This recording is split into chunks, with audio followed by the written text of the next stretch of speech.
What's good, FG fam, and welcome back to another episode of the Oakland A's franchise on MLB The Show 23. The quest for the World Series begins today, but since our A's went 71-91 and missed the playoffs, we're going to focus on our AA squad, who can actually win the Texas League Championship Series today against the Tulsa Drillers. Welcome all to Main Street Field as the Midland Rockhounds will take on the Tulsa Drillers, and the Rockhounds have dominated, especially in the second half of the season, winning their division by 11.5 games. Francisco Morales this season hasn't pitched a lot in AA, but he's there now, and he's looking to help out. Devin Mann at the plate, and he rocks one early on. He is going to take this thing out of the park, out to left field. It is gone, and Tulsa, with Devin Mann hitting a 384-foot dong, is going to take the early lead in this ball game.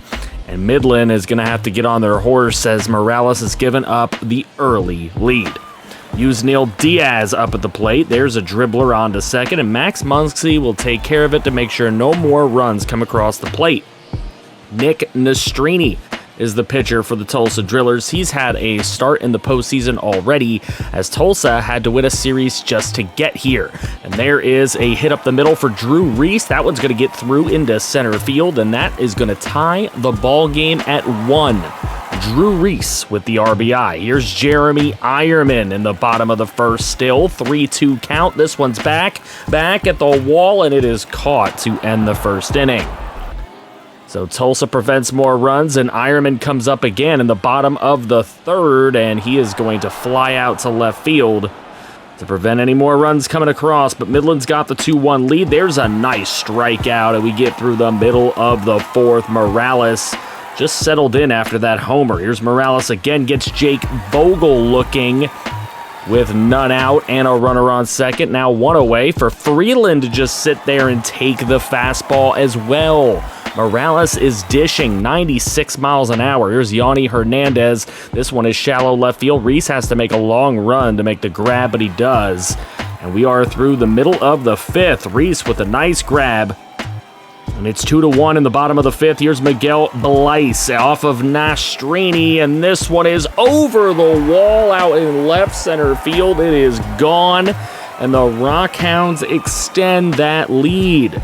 Miguel Blyce hitting one 413 feet, over 100 on the exit velo, and the Rockhounds looking strong in game number 1 of this championship series. Jake Reed coming into pitch, and he did not have a great last season. 7.02 ERA in 18 games pitched. He's up against Muncy with 2 away and 2 on, and Muncy puts this thing in the gap. That's going to draw another run to the plate. Muncy with the RBI single.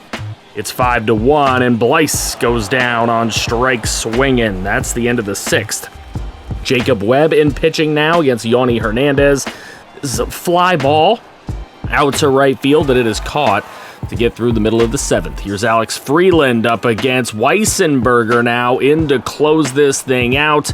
And there you go, Weissenberger getting the job done as the Rockhounds will win this game 7-1. In game number 1, a dominating performance.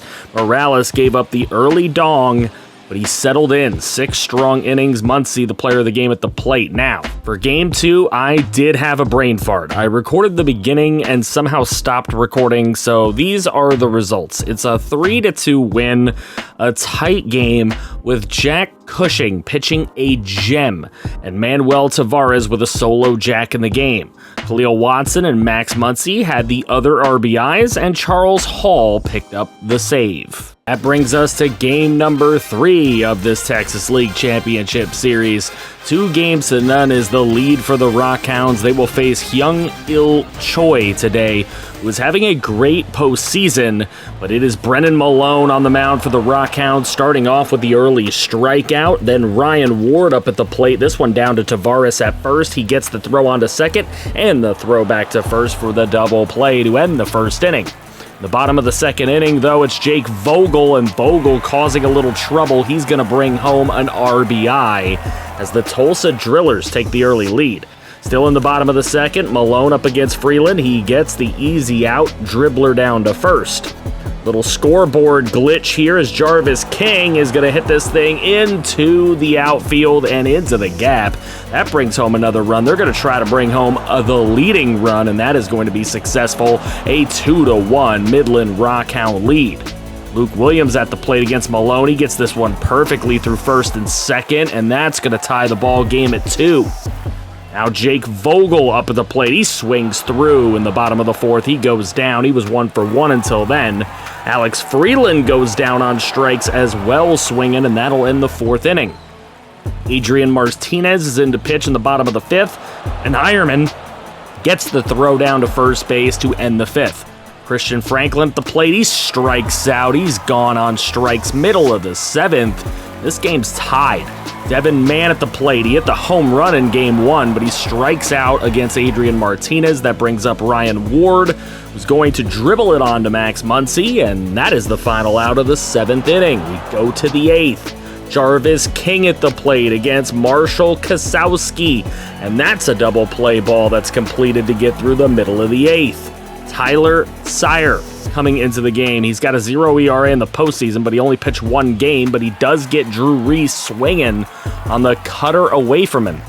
Daniel Susak up at the plate. He's 0 for 3 on the day with 2 away in the top of the 9th, and that isn't going to make him 1 for 4. That is an out. We're through the middle of 9th, and Jack Weissenberger into the game. He was the one that finished game number 1 of this series. Here's Jake Vogel. He goes down swinging for the second out. The bottom of the 9th, looking to get into extras, and Freeland is going to dribble it onto third. Ironman slows it down, makes a nice throw to first. We're going to extra innings. In the top of the 10th, it's Christian Franklin with 1 away, and Franklin takes this into right field, and a really bad misplay in right field. That's going to allow Christian Franklin not only to get past second, he is going to get his way to third, and a quick relay throw to prevent an inside the Parker. So, next batter is Khalil Watson, and Watson dribbles one, but the throw is to home, and they will tag him out. What a play by Tulsa. A ballsy play, and Weissenberger still striking people out in the bottom of the 10th. Here's a dribbler to Khalil Watson, going to go to second to end the 10th. We go to the 11th here. Jarvis King up against Orlando Ortiz-Mayer on the mound now on a 3-2 pitch. He just takes it into the gap all the way up against the wall. Jarvis King finds himself on second for Miguel Blyce, who swings silly at a slider away. He goes down. There's 2 away. Drew Reese, the last hope in this inning, and that is a pop-up close to foul territory, barely fair. It is caught. We're through the middle of the 11th inning. That brings up Carson Taylor against Weissenberger, and he is still striking dudes out. Just having a great relief performance. He's a little tired, but he gets the strikeout to end the 11th inning as well. Into the top of the 12th we go. It's Khalil Watson into the corner. That one's up against the wall. That is going to drive a run home. Khalil Watson with a huge ribby in the top of the 12th. Puts himself on third for Manuel Tavares, who is going to take strike 3 called on the outside edge. And that'll bring in Charles Hall with a chance to close this thing down. He'd have 2 saves in 3 games. Jake Vogel at the plate, though, is going to get a great start here. He launches this thing out to left center field. It could go over the wall. No, it hits the wall. And Jake Vogel is going to go over to third, and he has a leadoff triple. That brings up Alex Freeland, and this one over to Tavares. Tavares was thinking, and he's going to go home, and it's definitely not in time. He took too long to make a decision there. So Yanni Hernandez, now that the game is tied, Tavares laying out to make this play. The flip to Hall is beautiful for the out, but there's still a runner on second, and this is dangerous. Devin Mann looking to walk it off. He's hit a home run in the series. Blyce makes a nice catch. They're going to take the tag up to third. Very dangerous now. Drew Avens, the 5-hole hitter, dribbled onto Khalil Watson, who will get the 12th inning ended. And now Kevin Gowdy is coming in. He's pitched 2 really good innings in this postseason. He's up against Miguel Blyce, and Blyce takes it down the right field line. That one's fair. It's going into the corner. Blyce is going to dig into second base with a 2-out double. here in the top of the 13th inning. That brings up Drew Reese, and this one's dribbled onto third, easily thrown onto first. We're going to the bottom of the 13th, where Jorge Ruiz is coming in to pitch. He's a 5'10", 180-pound pitcher. He's a little guy. Carson Taylor going to dribble this one onto third, and Ironman thrown onto first. Out number 2. That'll bring up Luke Williams, and Williams goes down on the slider away. Goodbye. Sit down. It's the 14th inning. Daniel Susak in this 14th inning leading it off, and he cracks one into the right center field. That one is gapped. He's going to get to second base, and Midland's got a chance. Khalil Watson hits this thing right back up the middle, and Watson had the RBI before in extras. He gets another one here, and it's a 4-3 ball game. That brings up Manuel Tavares, who has a great at-bat, taking a walk. 2 on, 2 away. Remember, all this is happening with 2 outs. Here's Max Muncy up at the plate, and he's going to gap one into left center field. Max Muncy gets 1 RBI. Can he get 2 RBIs? Well, the Rockhounds are sending him. Here it is. No throw to the plate. 6-3 ball game. Jake Reed going to come in now to try to stop this bleeding. And that'll bring in Jarvis King up at the plate, and Jarvis gets this up the middle. What a diving stop, and what a throw to first to get through it and give his team a chance. Tulsa Drillers looking for that chance. Jorge Ruiz gives up a base hit to open up the bottom of the 14th inning.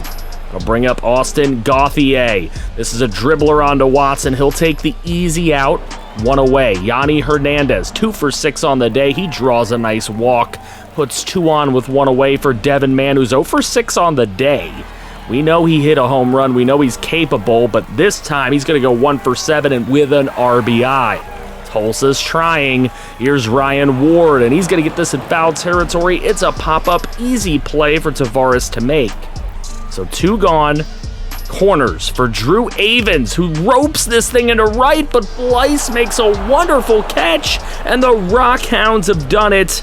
They sweep the Texas League Championship Series, and they are your champions of the Texas League in AA. Love to see it. Khalil Watson was big in this series with 2 more RBIs in game number 3 to go with the RBI in game number 2, and they all mattered as the Rockhounds provide something positive for this organization in season number 1. Now, to see who wins the World Series. The Brewers and the Padres take care of the Mets and the Cardinals, while the Rays take care of the Yankees, but the Guardians are the only lower seed to win as they take the Angels out of the playoffs. No surprise. The Rays go 5 with the Blue Jays and knock out the top seed, while the Guardians knock out the rival Twins in 4. In the NL, it's the 2 top seeds who make it through, as the Dodgers beat the Padres in 5, and the Phillies over the Brew Crew in 4. The Guardians upset their way all the way to the World Series, and they will end up taking on the NL's top-seeded Dodgers. Down 3-2 in the series, the Guardians win Game 6 4-1, and in Game number 7, the Guardians win on the road in emphatic fashion with a 9-2 victory. Look at these record differences. Has to be the most improbable run I've seen in a long time, as Valera hits 2 bombs in the game, while Cal Quantrill locks it down for 8 full innings. And the Cleveland Guardians are your World Series champions. Wild. They break the longest active World Series drought in the league. Miles Straw wins MVP for no good reason, while Bo Naylor, barely know her, wins postseason MVP in the AL, and in the NL, that award went to Freddie Freeman. Jacob deGrom and Pete Alonso take the league MVPs, and it's deGrom and Corbin Burns for the Cy Youngs. AL Gold Glovers are Salvador Perez, Jose Abreu, Jonathan Scope, Nicky Lopez, David Fletcher, Dalton Varsho, Byron Buxton, and Kyle Tucker, while the Silver Sluggers went to Eloy Jimenez, Salvi Perez, Nathaniel Lowe, Marcus Simeon, Jose Ramirez, Bo Bichette, Mike Trout, Yordan Alvarez, and Kyle Tucker. As we look at the NL Gold Gloves, Zach Gallen, Gabriel Moreno, Matt Olson, Josh Harrison, Ke'Bryan Hayes, Tommy Edman, Ian Happ, Jazz Chisholm, and Mookie Betts, while the Silver Sluggers were Will Smith, Pete Alonso, Ozzie Albies, Nolan Arenado, Dansby Swanson, Jazz Chisholm,